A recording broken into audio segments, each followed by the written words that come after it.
of, indictment over 1.4 billion Ghana cedis lost. We talk about the SML contract. Yeah. You mentioned the National Cathedral project. What specific evidence links him to this? And you said it's a criminal enterprise. All right. And how's your office coordinating with the OSP? Oh, we have coordinating very well. Our role in the whole of this was to help the OSP, to transmit the extradition request to the Americans, and it's working really very well. So will he be brought to Ghana? Here and now at 5 minutes to 8. What do you know?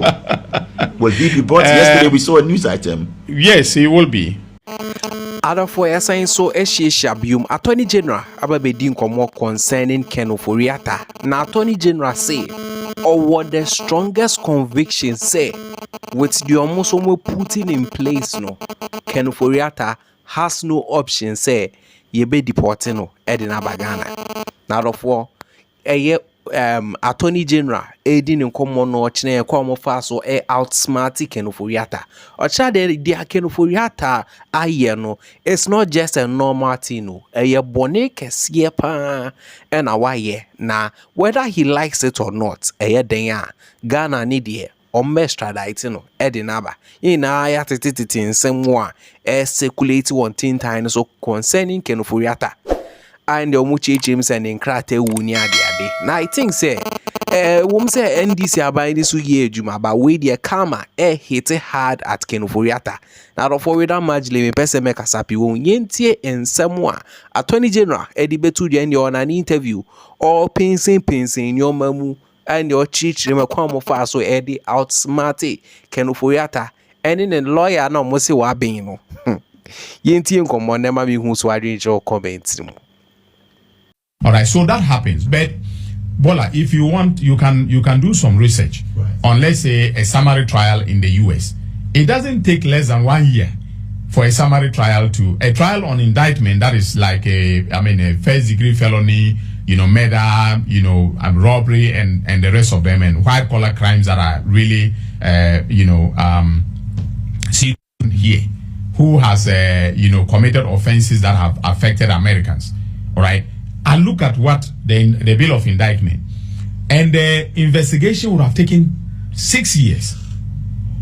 All right, 6 years. So with the extradition that we saw happening now, yes, it didn't start. It didn't. No. Oh, and they are so painstaking that sometimes they will even allow you to come into America,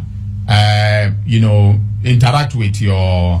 Your co-conspirators and the persons who are committing the crimes with you, leave America, come, you will not even know that you are being trailed.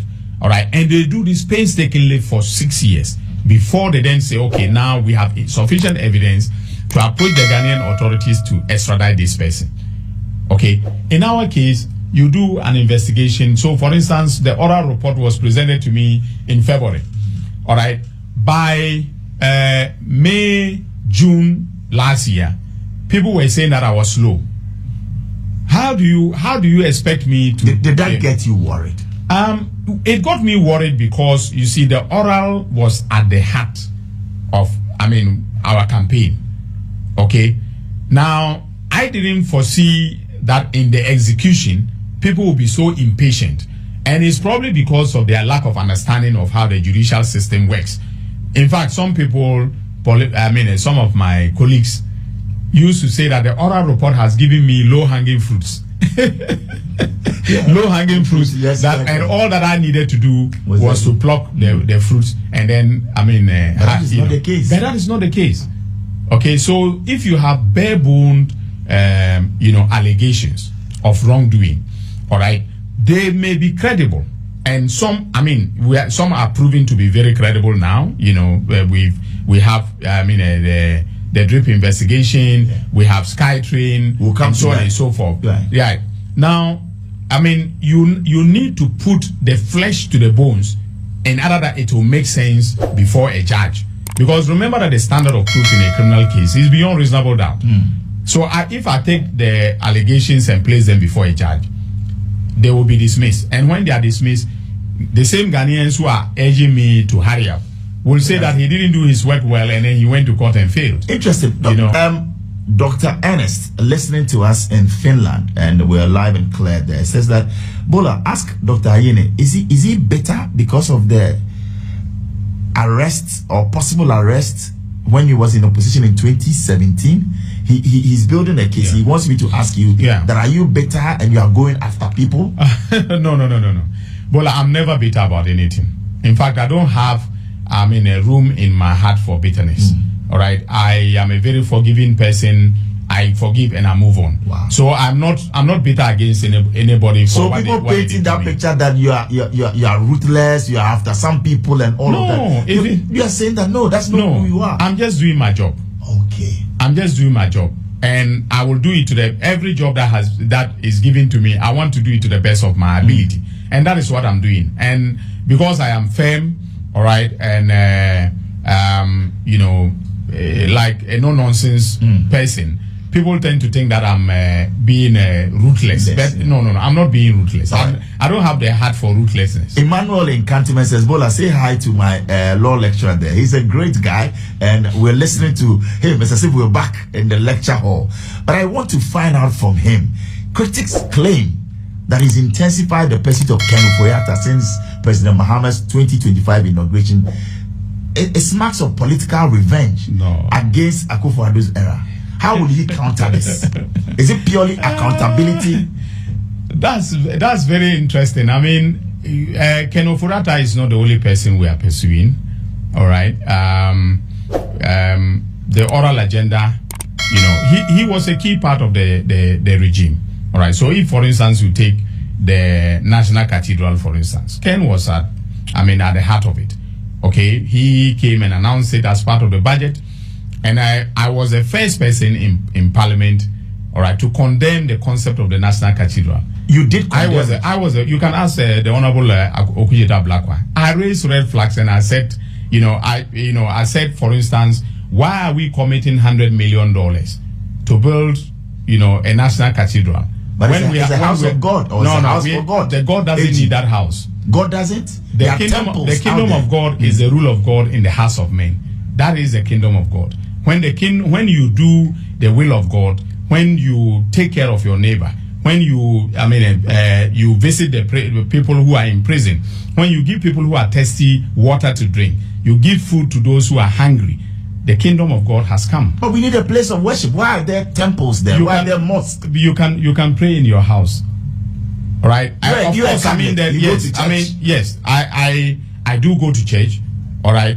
But that is a private establishment by the Catholic Church. So every parish that we where we have a church, or every outstation where we have a church, is a diocese that builds the church. It's not the state that builds it for us. Okay.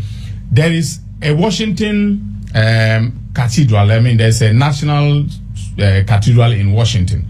All right, go back and do the research. It was not built by the federal government. It was built through, a private fundraising, and that was the initial concept. But of course, when Ken Ofori announced that the state was going to give land and then a seed capital of about, I think, did he say 100 million? That was when I raised the red flags and I said, God did not need this type of house. Go and build schools for deprived communities, provide them with water. I said it if you go back to this in the Hansa, it was very clear. I said it was captured. Yeah, it was captured. I said God doesn't need this, facility that we are going to build. So he was at the heart of it. All right, all the payments to the, for instance, the architect, okay, were made by Ken Ofori. Is that on record? Yes. Were authorized by Ken Ofori? They were authorized by him. He was the finance minister. And who else would have paid $47 million to an architect for this work without, the finance minister clearing it? So that was, so he was at the heart of some of the things that we are investigating. All right. And I'm not pursuing him for any personal reasons. I have nothing against him or his family or the Akufo-Addo government. Okay. But we are just pursuing an agenda of exacting accountability for things that have happened in our republic. And now he's facing 78 count of, indictment over 1.4 billion Ghana cedis loss. We talk about the SML contract. Yeah. You mentioned the National Cathedral project. What specific evidence links him to this? And you said it is a criminal enterprise. All right. And how's your office coordinating with the OSP? Oh, we are coordinating very well. Our role in the whole of this was to help the OSP, to transmit the extradition request to the Americans, and it's working really very well. So will he be brought to Ghana? Here and now at 5 minutes to 8. What do you know? Will he be brought? Yesterday we saw a news item. Yes, he will be. He will be. Look, I mean, the possibility is very high. The possibility is very high, and he could either self-deport or face, deportation by the immigration judge on January 20th. Yes. So after the hearing, we will get to know what orders the judge made regarding his immigration status. But it's more serious than I have, put out. But it's more serious. But at the appropriate time, I don't want to announce. But what scoop can you give? Because you owe it to Ghanaians to just give us a word. How serious is this? No, it's very serious. It's very serious. It's more serious than I have divulged at this point in time. So at this point, it will stay at a level of my briefing the president. How will you ensure that due process for somebody like Ken Ofori, a statesman, a former finance minister, whom you've urged to come home and recuperate? Those were your words. Yes. How will you ensure that due process is followed? Because many feel that, well, you are going after he can be tried in absentia. So why the rush? No, but he can be tried in absentia. All right, that is true. But it is better when he comes to to answer, when he's here physically present and made to answer for whatever charges have been leveled against him by the Office of the Special Prosecutor. And I also mentioned that there are other investigations that are going on. So it's not only the SML investigation, which has been conducted by the OSP, that links Ken Ofori to issues of accountability or alleged acts of criminality. There are other investigations that I am undertaking, that will be announced at the appropriate time. Still on his person? Yes. And for transactions linked to him. So because we heard from his legal team, and you said that they are in touch with you in your interview on Newsfile on Joy FM, you mentioned it. But his legal team calls the U.S. detention an ambush, tied to medical treatment, because we know the clinic that he is at. While Ghana is also insisting he's a fugitive, where do we draw the line between health rights and evading maybe a corruption pool? Well, you have the right,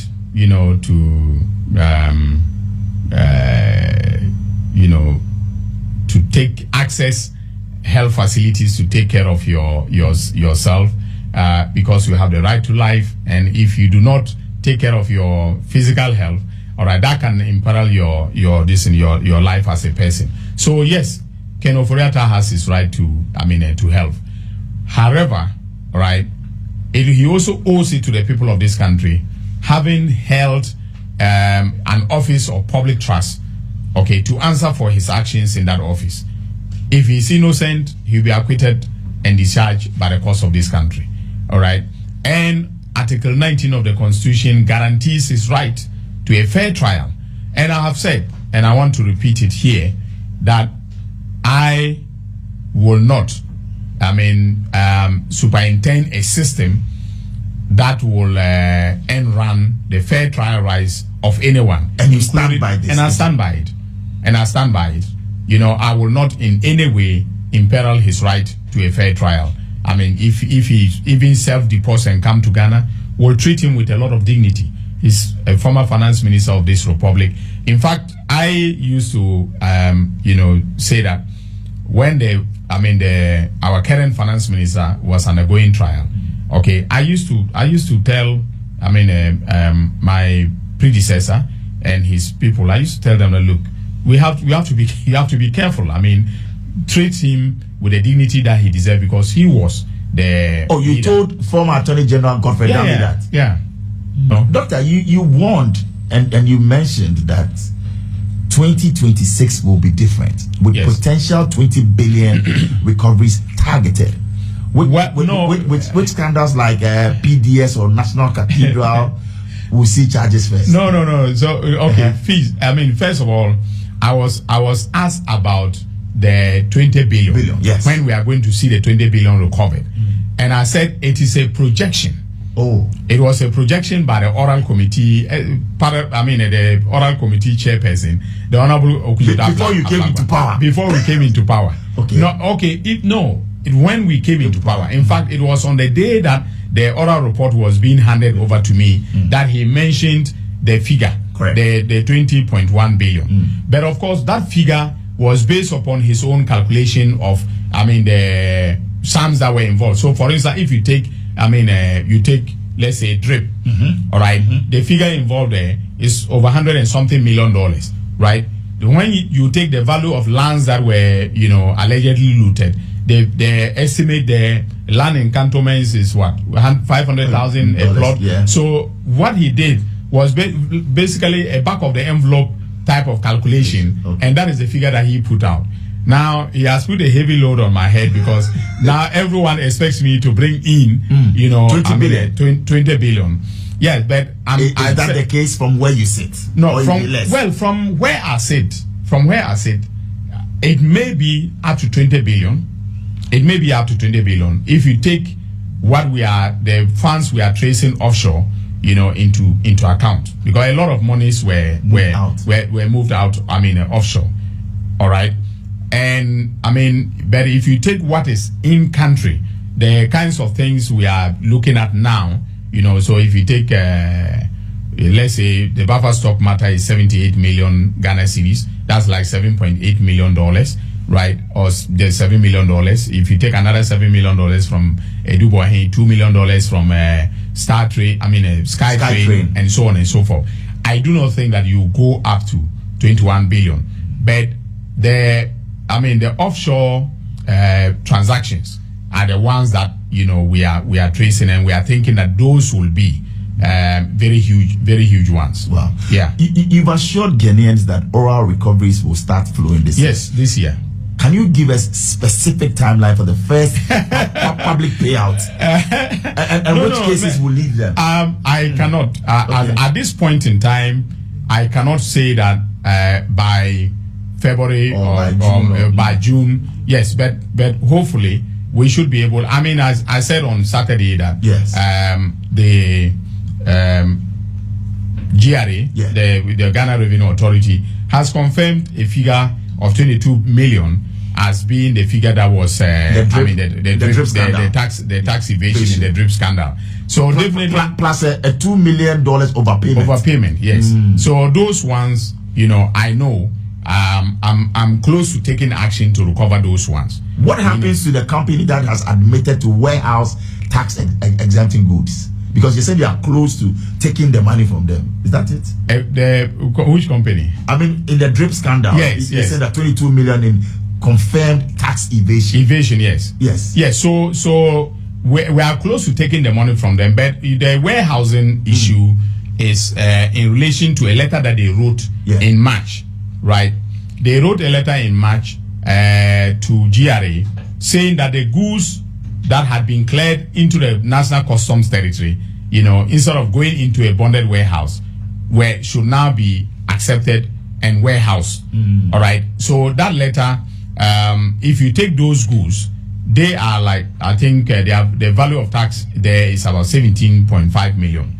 17.5 million. Then you take those that were not supposed to be warehouses, about 5-point-something million. So that's why we have a little over 22 million to collect from them. And they are ready to pay, or you're going for that money? I'm going after them for it.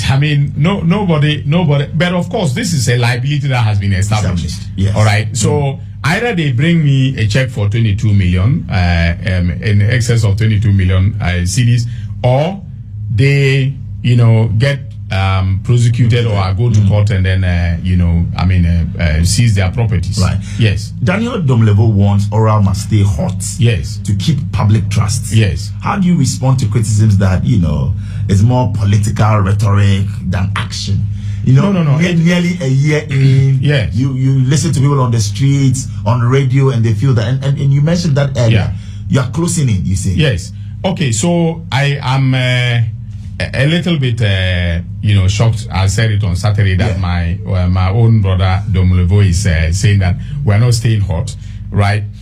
I don't know what kinds of actions, they want me to take that will show that oral is hot.